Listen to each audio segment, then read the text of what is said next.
Pluto in Aquarius, but starting with Pluto in Capricorn. An astrological analysis by Ciro Discepolo. Let's look at the first part.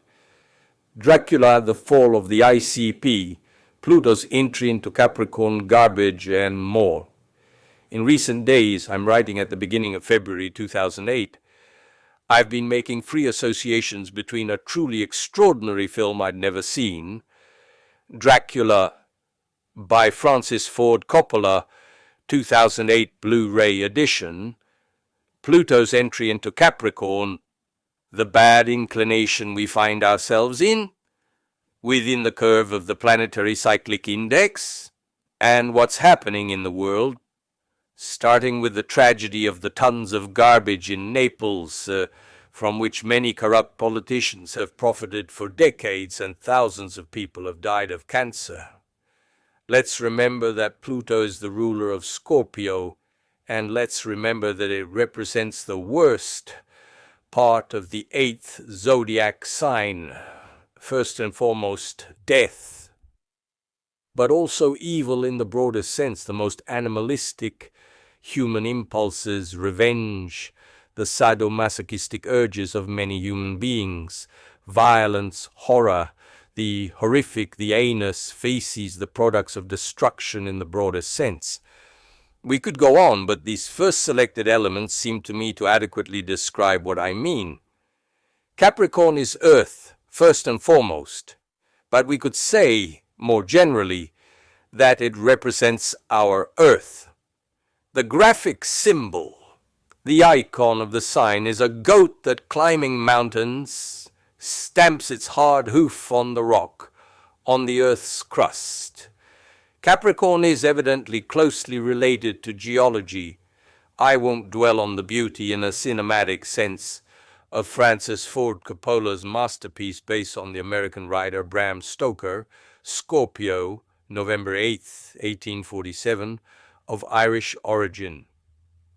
The scenic inventions, the extraordinary mastery in telling the horrific yet fascinating story of Count Dracula find a new dimension never seen before, not even in the cinema, in the new Blu-ray edition, in full definition, and with the exceptional uncompressed sound.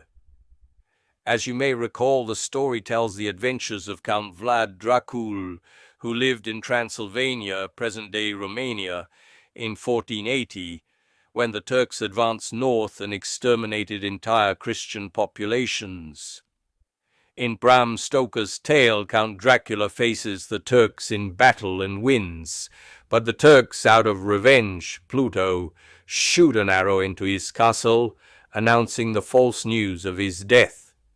This news drives his wife, Pluto, to commit suicide by throwing herself from the top of the castle into the river below.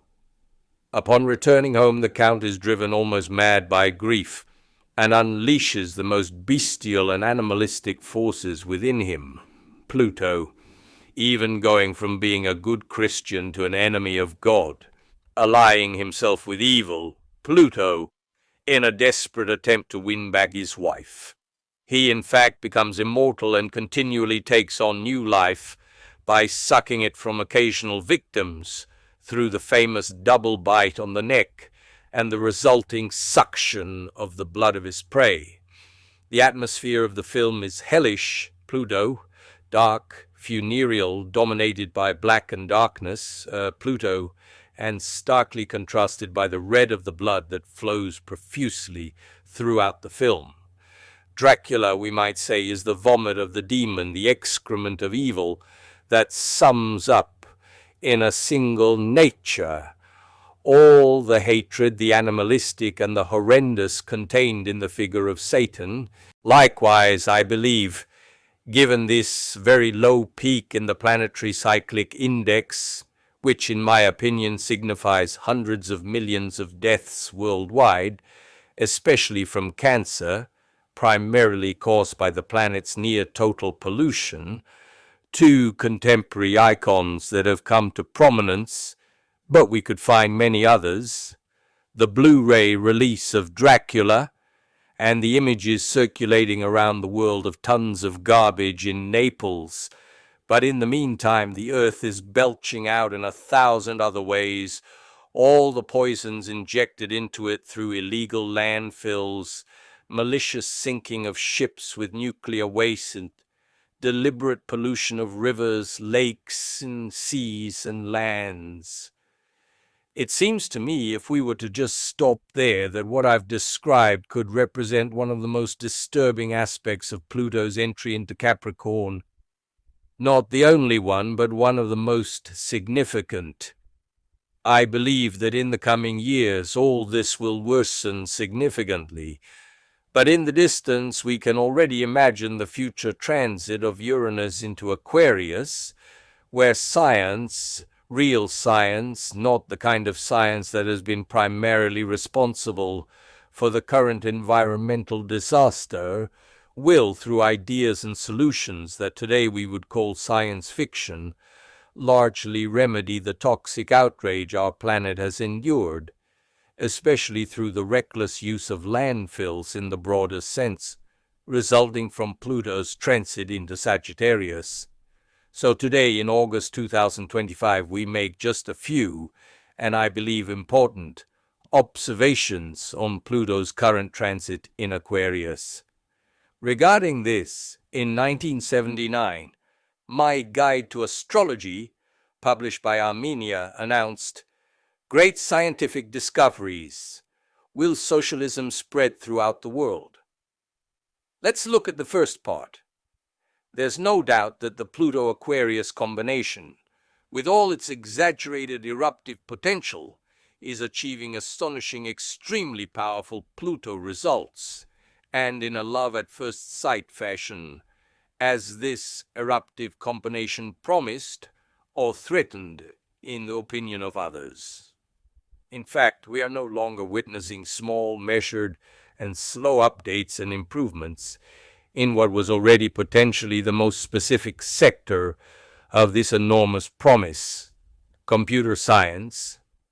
Instead, we're witnessing a crescendo very similar to that which characterizes the last 10 minutes of the mid-August fireworks display at any self-respecting seaside or lakeside party, a rapid and shocking crescendo in a positive sense, in a spectacular rush of colors, bangs, lights, and emotions. This is how upgrades are happening, especially with artificial intelligence. They say maybe in a year we'll have the new version of ChatGPT 5. But the next morning it's already there. And at the same time, a couple of them are being developed in China, one of which is open source. Then, as a direct, and above all fallout from this, other sciences are benefiting greatly, and medicine is starting to allow the brain of a paralyzed and mute patient to communicate directly with the computer. It's getting people out of wheelchairs and walking. It's giving even those born blind sight. And we could continue along this path.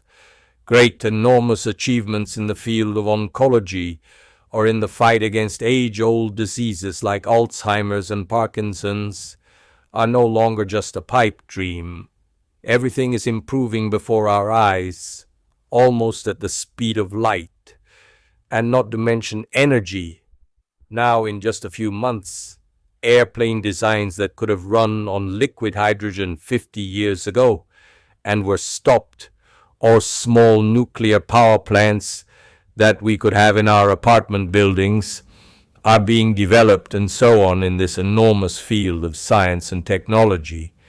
Unfortunately, the exponential advancement in the speed with which new weapons are being invented, such as new highly sophisticated drones, is also there for all to see. But perhaps this isn't an absolute evil, because it restores power even to the small victims of every war. I think it's pointless to attempt to further detail what I believe I've briefly explained. Now let's look at the other prediction. I was wondering, and I put a big question mark, Will socialism spread throughout the world? And here I must offer a mea culpa, but also emphasize that I was a young, half-communist man who truly believed that was the best future the world had. It was also the time when appearing on some TV show, I never liked doing it, and meeting Delia Scala, I told her that Libras are kind and sociable with everyone, but she would yell at me, "Me! I'd eat everyone else for breakfast." It was a time when I still had a romantic view of the signs and the stars. Today, I would never have written this and would have predicted Pluto will bring out the worst side of Aquarius, the side that doesn't care, that looks the other way, and that doesn't want to sacrifice itself for others. The most selfish side of the sign, in short. Now, does it seem to you that some world leader is behaving this way and that this could describe in a nutshell what is happening before our eyes? Think about it, people, think about it. And last but not least, we also note what could be one of the greatest dangers on the horizon: AI becoming sentient, capable of understanding, the collective disaster human stupidity is leading us toward, and could intervene. However, for the near future, I'm very optimistic, and so for now, I'm enjoying the benefits of this, and I'll venture another prediction. Currently, strict censorship, extremely severe censorship entirely governed by political correctness, prevents us from even asking an AI to generate an original photo of that politician from 70 years ago, or that other one, or many others besides. Do you think this can hold up over time? I certainly don't think so, and the fury of Pluto and Aquarius will sweep all of this away sooner rather than later.